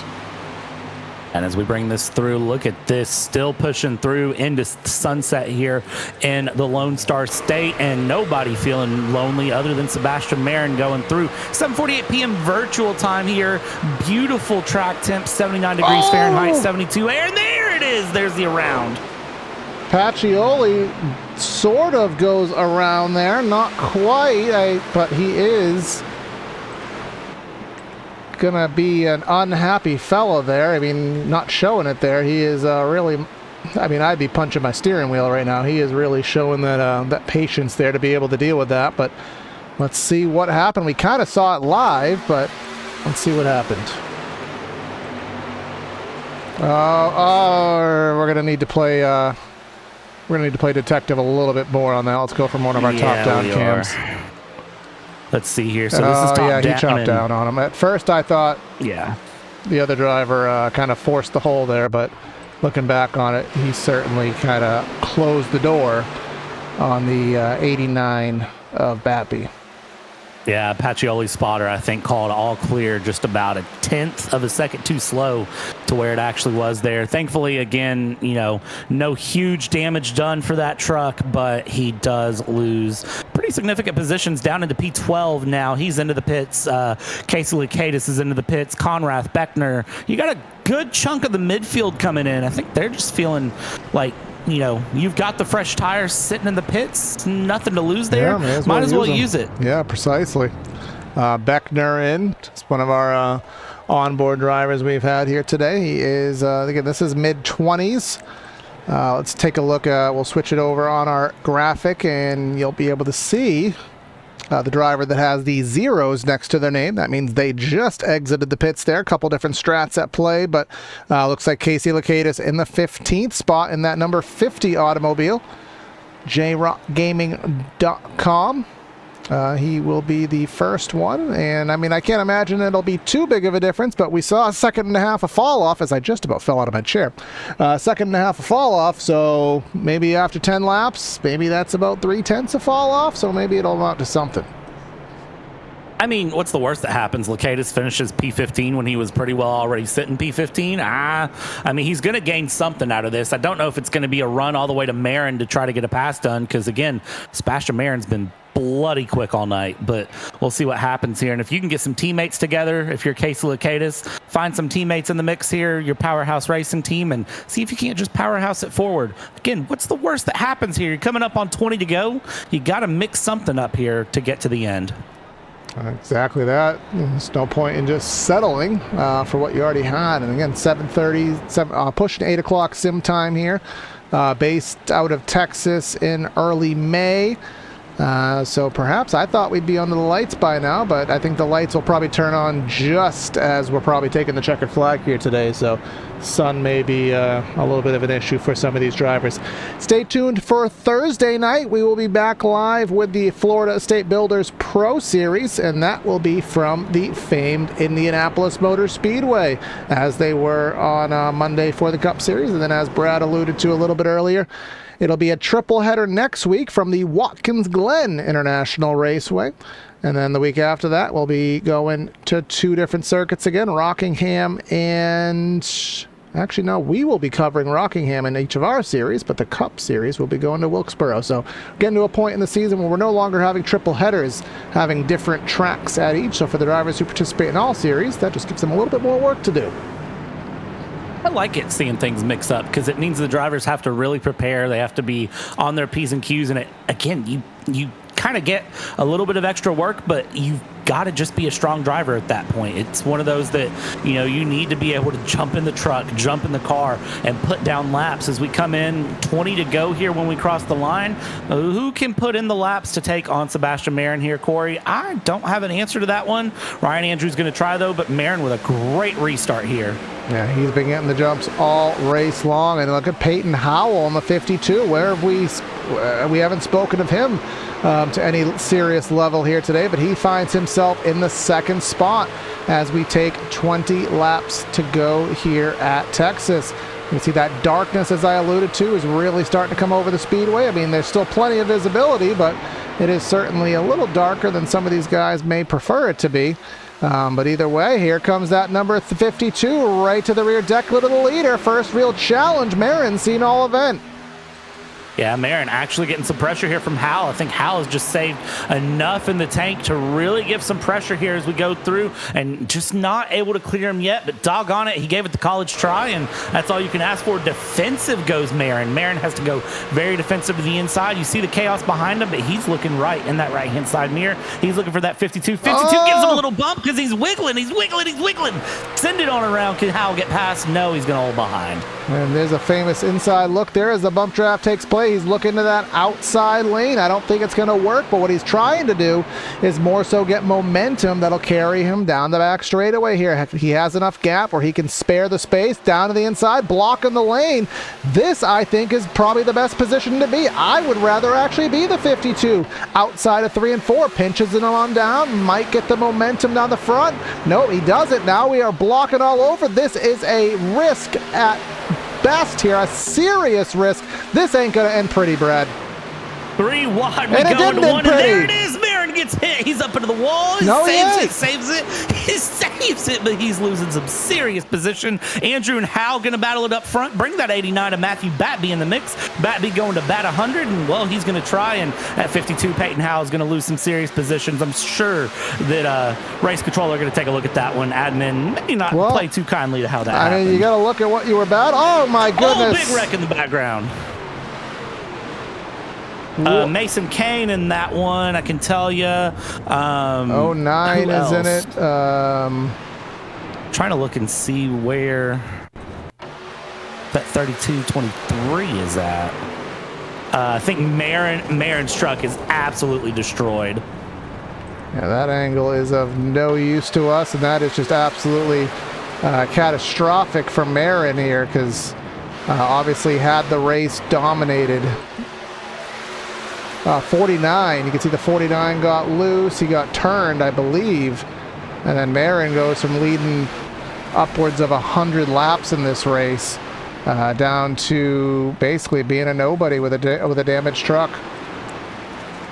Tell you what, I wouldn't want to be anywhere near Yeah, Marin when this is said 84 and and the done. 49, they got turned, and they could see Marin there stuck. Mason Kane came out of nowhere and just absolutely plowed through the outside of 4. Doggone Mason Kane. Yeah, so we'll, again, cautions breed cautions. Would you believe that this race was clean as a whistle for so long? Probably wouldn't have believed it, but that's what we got here. And trying to just go back quickly here without taking too much time, trying to see if I can find the cue for that battle of the lead, because we just saw the amount of slicing and dicing that they were doing, Brad, for that race lead. There was no way that was going to sustain itself. It was just a recipe for disaster with all that blocking that was going on up front. And I think I got it queued up here for us. Yeah, so let's get this replay. I mean, look at this. So we're going to slice in, slice through. And here's the thing is, you know, Marin was he opened driving. the door. He opened the door for him. With all that slicing and dicing, he opened the door. We'll try to get a better look at that. You know, here's the thing for Marin in that situation. I know that you're really, really trying to defend, but you also have to remember you still got to drive forward. You can't stay in the rearview mirror. So I know there was a little bit of side contact there, and again, I don't know how that'll be viewed through. It's the last look at it, then we'll switch back. You can see going low. All right, now the 52 is going high, going low again, blocks him there. Now he leaves the bottom door open and tries to shut it, and now it was actually filled by Howell and by Andrew there. So, see, at that point, Marin should have just stayed high. When he cut back up high, he should have just held it high and just fought it through onto the backstretch, got the run off at 2, and then could have fought it back in 3 and probably got his lead back. Yeah, it was just tough call there. I mean, sometimes is it better to lose the position and still know that, you know, I'm the fastest truck out here, I might be able to get it back? Or do you feel like because you lost control of the race that ultimately, you know, your race was over with there? So I guess he did not want to lose control of the race, which is obviously quite understandable. Mercario in this mix also, he's fallen back to 5th through the shuffle, and now we have a top 4. Also, Jonathan Evans in the 26. What is he doing up here? We haven't spoken of him, you know, in a race winning capacity all event, and look at him here trying to, you know, throw a wrench into things. I mean, he started 4th, so he's right where he started. But yeah, he's pretty well since the race start. Hasn't been much of a factor. He's in a good place. Couple other trucks to watch here. Kuntz and Rocky Boyd up 21 and 26 places respectively. Sorry, 15 and 21. And Herschel's up 26. They're trucks to watch here on the restart. Ryan Andrew with control of the field. The first time we've had a different driver in control, and he is going to take things off here very quickly. And we've got trucks in the grass. Yeah, that's typically not ideal, to say it very generically here, but we'll figure things out as we exit turn number 2 here. Again, the lights starting to turn on here. Things are getting very dark, but as Kenny Chesney said, things are getting hotter as the sun goes down. Tell that to the 67 of Jalen Handcamp. And man, that's a unfortunate one to see here for him coming through. Let's get a quick PTR TV replay of this one and see what happened. And well, that's Travato, Anna Sogak there. Oh, Anna Sogak with the little bit of a rear tap there. Well, he's blinking, so that's certainly not helping. Did he blink at a really bad time? Down low. And nope. I mean, that was a little bit of net Cody, but ultimately, what's that rule? You block once, shame on, I don't know. Eventually, there's a clever saying for it, but ultimately, you can block once and it's okay. You block twice, you're kind of setting yourself up for failure here. As we do have actual lights now here at Texas Motor Speedway. As I predicted, towards the end, the lights have turned on here. So no longer can you blame the darkness. We are now illuminated. Yeah, good to see the lights on here at this point. This will be some good racing into the end. We'll see how this one plays out. I kind of don't know how this is going to go. I want to put, again, I'm looking here. Everybody's fairly even on tires. We got a few drivers pit through, bring it around. It'll be just a good, hard shootout to the end. But again, I kind of said it when we got that 25 to go point, and we started seeing that first series of cautions kind of hit where cautions cause cautions cause cautions.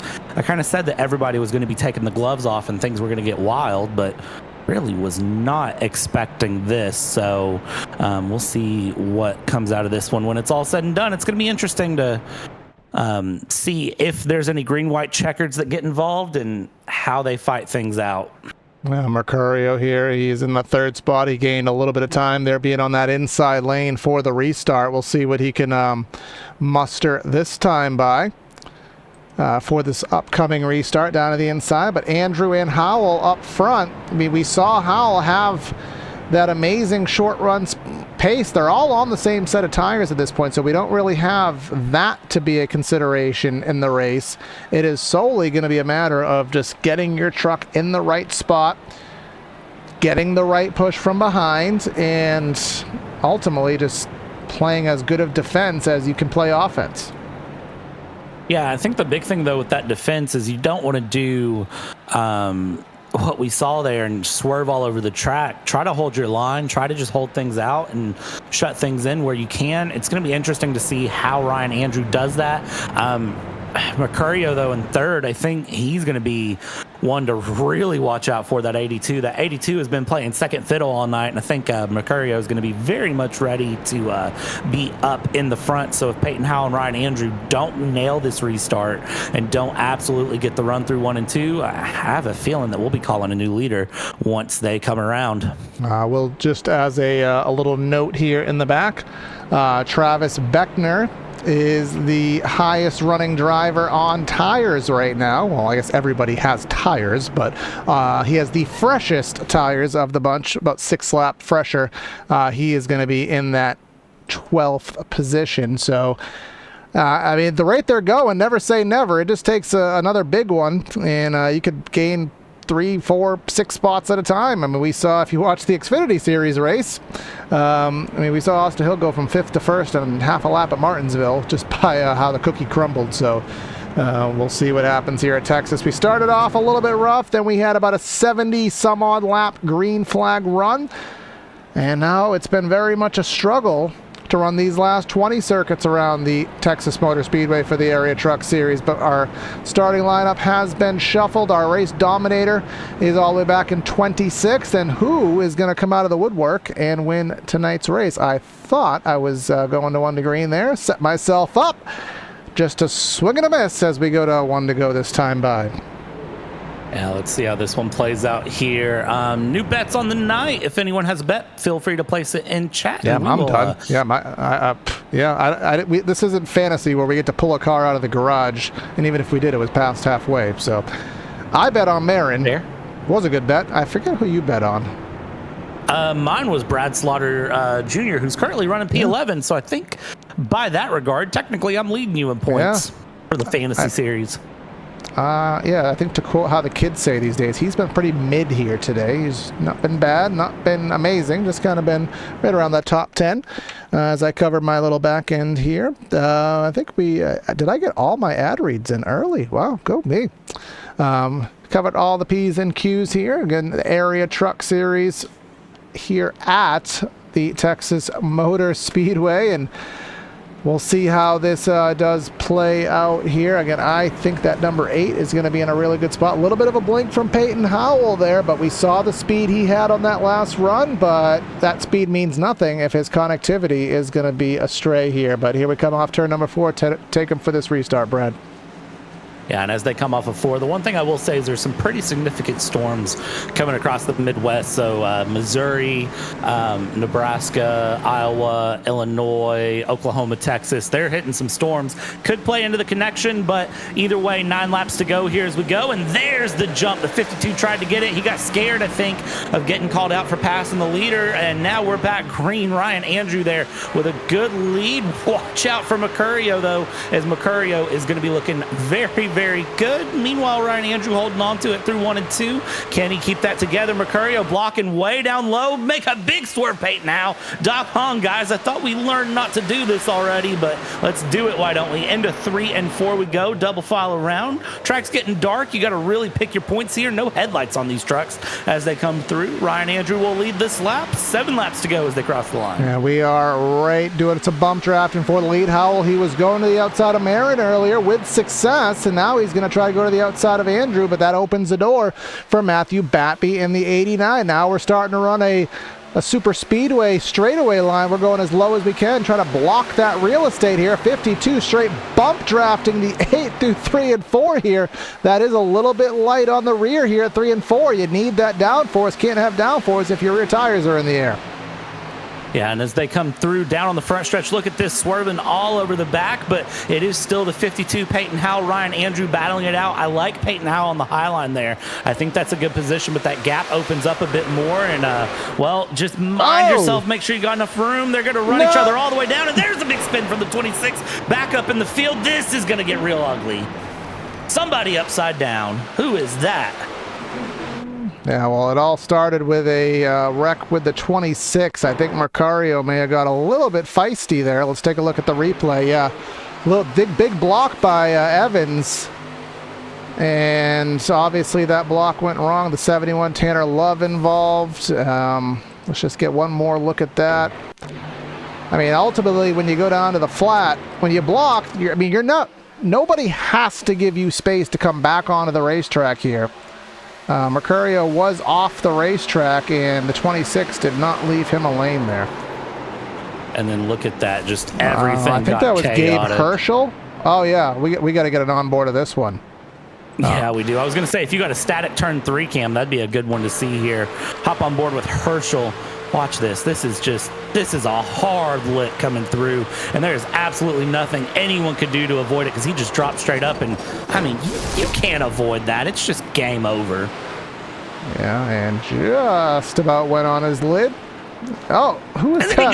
That was Senesac, who 87 years after the wreck still ended up getting some impact from it here. So somebody getting their free pass, I believe, to the outside there. That puts another driver on the lead. I think that's Josh Previtt there, and that number 9 Irby Toyota Sonpar. Don't know what that is, but I like to give people their ad reads there. But this should put us into unsponsored overtime here, Brad.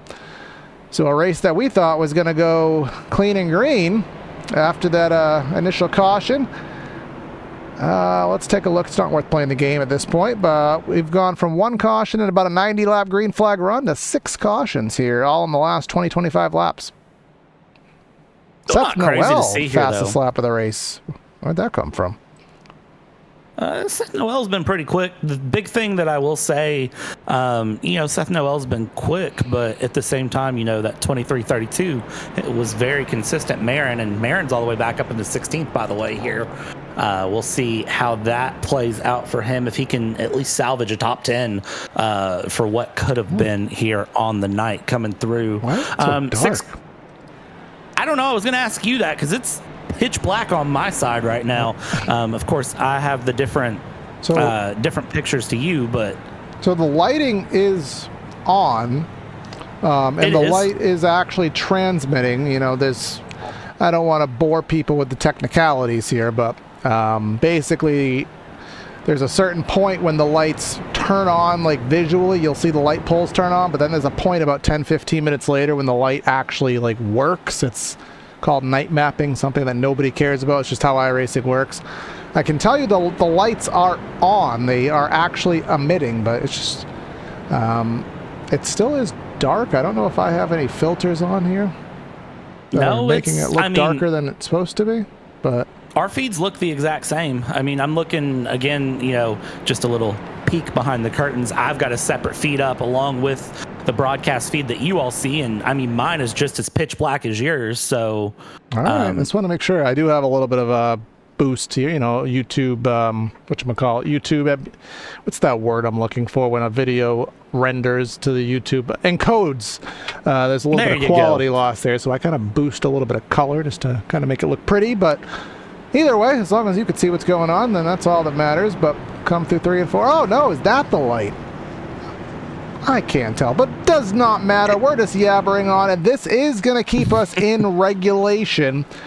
We are taking lap 119, so this is kind of a, if you want to call it a free green-white checker, because it's 2 laps to go, but it is still in regulation, leaves those other 3 on the table if we so need them. Hopefully we don't, but you never know, we may. But coming through that restart zone for potentially the final time, Andrew will get on that accelerator pedal, and let's get 3 more miles of racing underway tonight.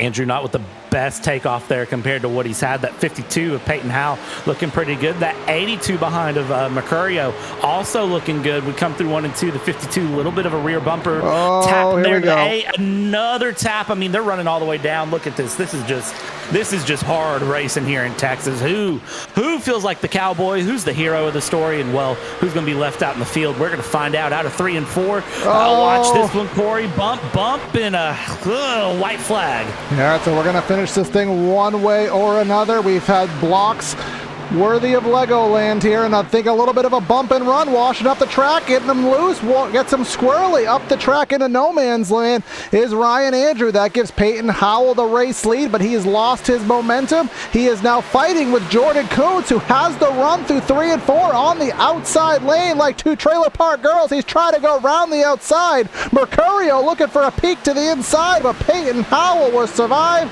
and he will win here at Texas. I mean, he gave Jordan Kuntz a good old side tap there coming through 3 and 4. He gave the bump and run through 1 and 2. Somebody, I see a deck lid this flopping there, so someone had some issues. Chilcutt carrying some damage there. Looks like Chilcutt went for a good old spin through 3 and 4. Who else was in on this one? I'm trying to tell. The 35 and then the 11. Philip Groner had a moment there in the background as well. So let's just kind of go one more time around. We'll kind of get what happened off of turn number 4. Ryan Andrew has to settle for a 5th here. Going on the rear deck lid, you can see, let's see how much contact there really was. Yeah, that's a good old-fashioned short track nudge there. And 1 to be nice, 2 for good measure. And then he got pushed out of the track even further by Matthew Batby. And then here comes Jordan Kuntz.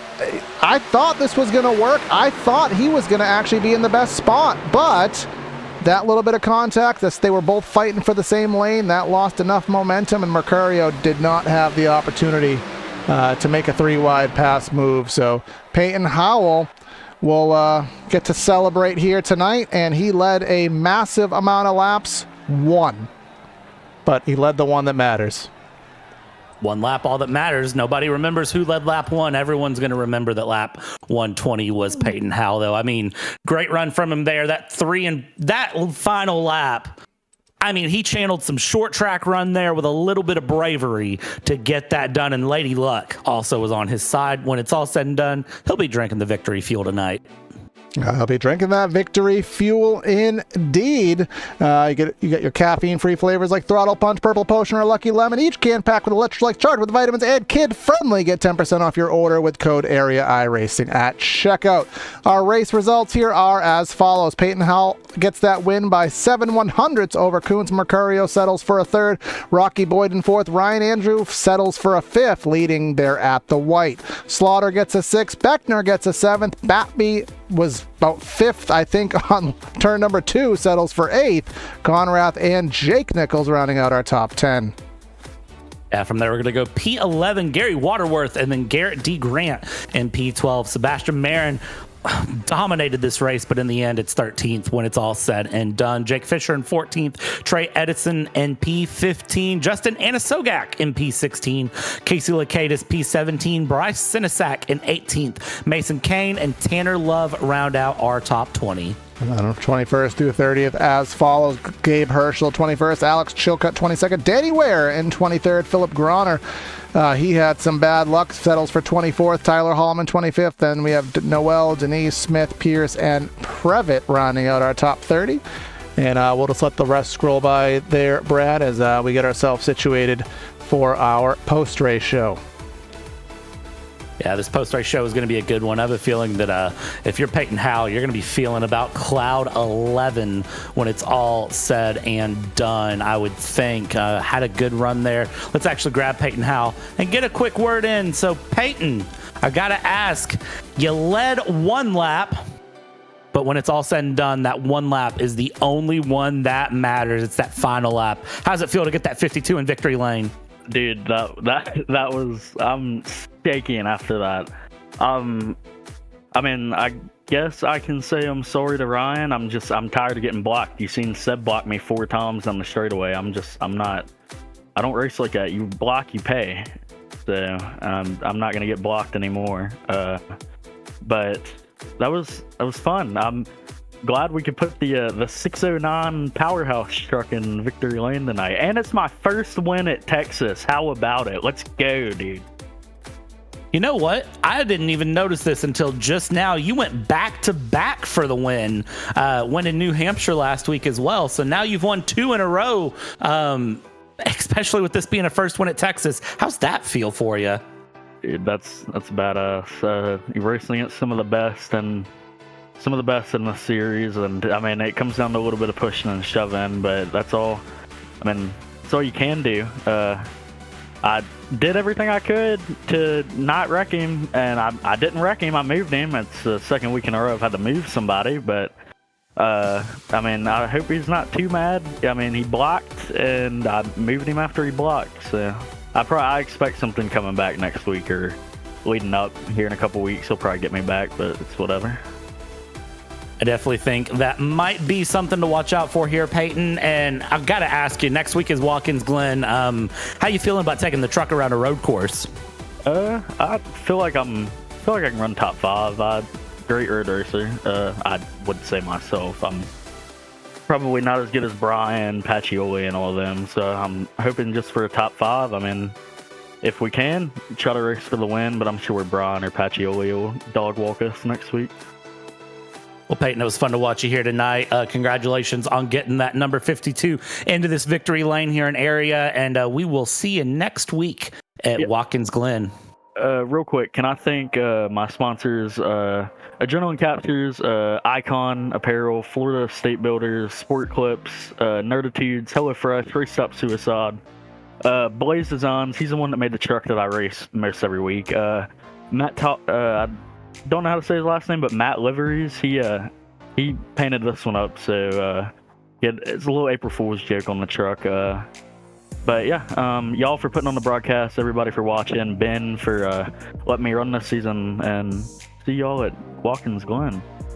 Awesome. Take it easy, Peyton. Thank you. Yes, sir. All right, and now I will catch up with the number 99 of Jordan Kuntz, who really kind of snuck one out here today. All right, Jordan, started 21st here on the day. Kind of had a solid run, in and around the top 10 most of the day, and then that caution spree towards the end worked in your favor. And here you are, second step on the podium, man. How'd that one come to fruition for you? It was definitely a lot of luck with the strategy, staying out and getting the caution at the right time. Feel like I definitely could have gotten an easy top 15 there if it stayed green, but the caution came out at just the right time for myself, and just able to avoid all the carnage and blocking that was happening in front of me. Kept my truck clean with minimal contact and managed to race really hard on the last lap to get a P2. Yeah, kind of reminiscent of the back straightaway to Indy 500 with the amount of blocking we saw. But I mean, this race really had a lot of different stages, so not so much in segments, but in the way that it raced. We had that huge green flag run. We had a lot of spread out action, guys struggling with the handling, and then the track cooled down, the cautions came out, everyone got back together. How did you transition, from those long green flag runs and then getting yourself into that short run mindset towards the end?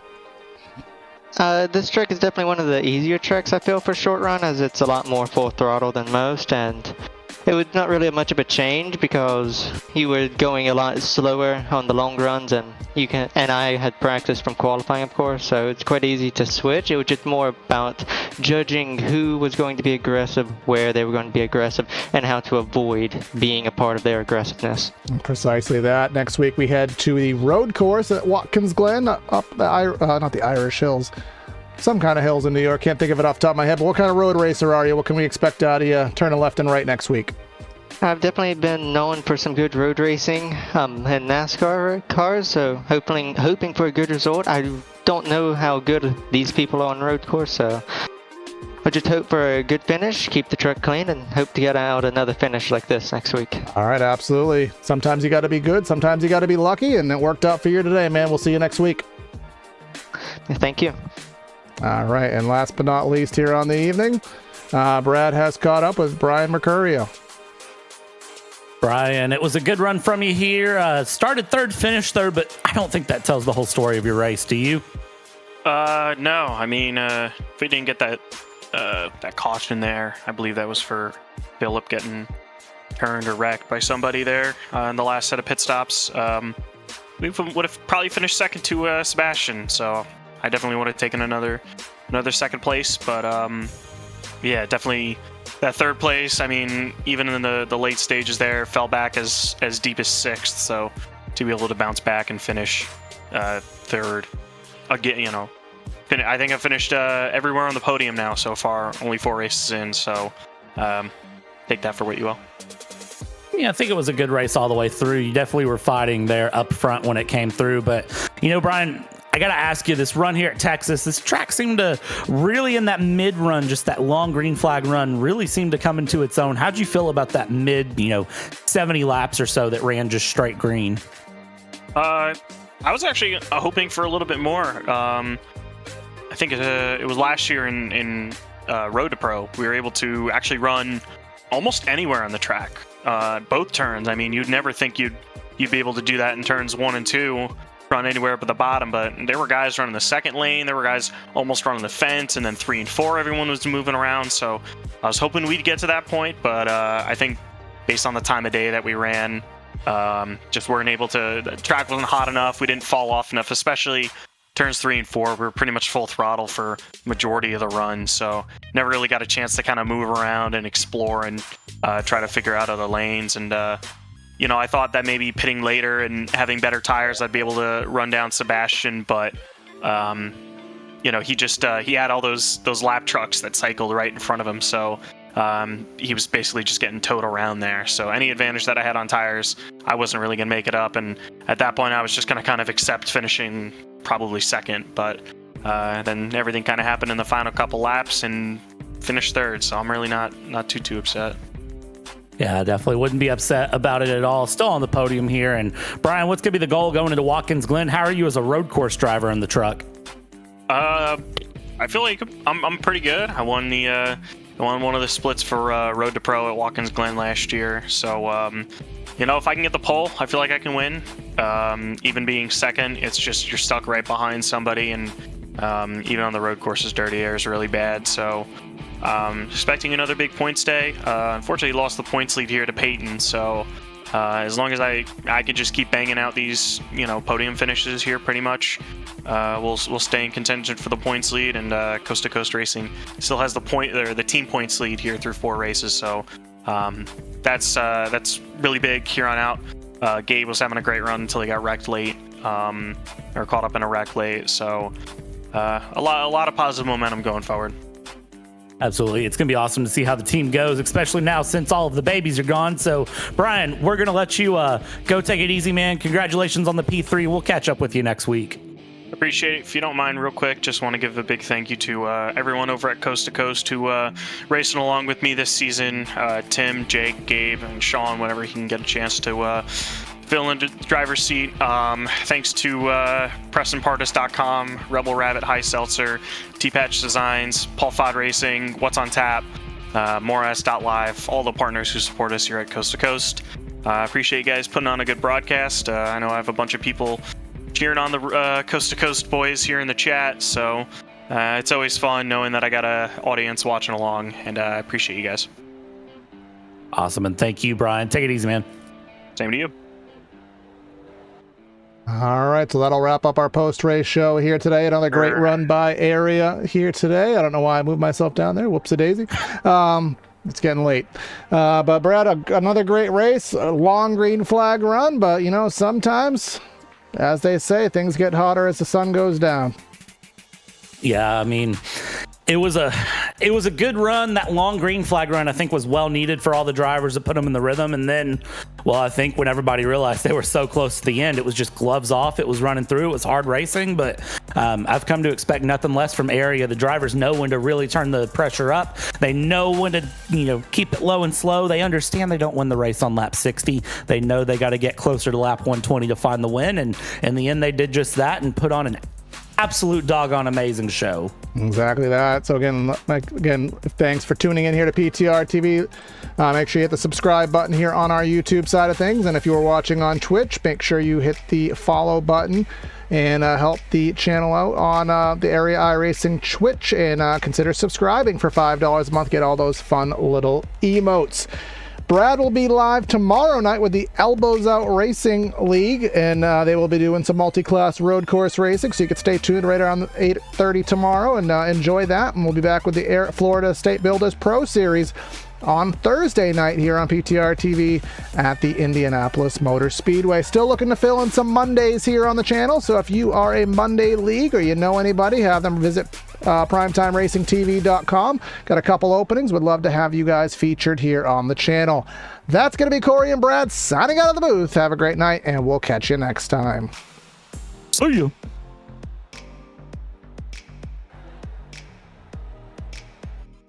We'll clear it.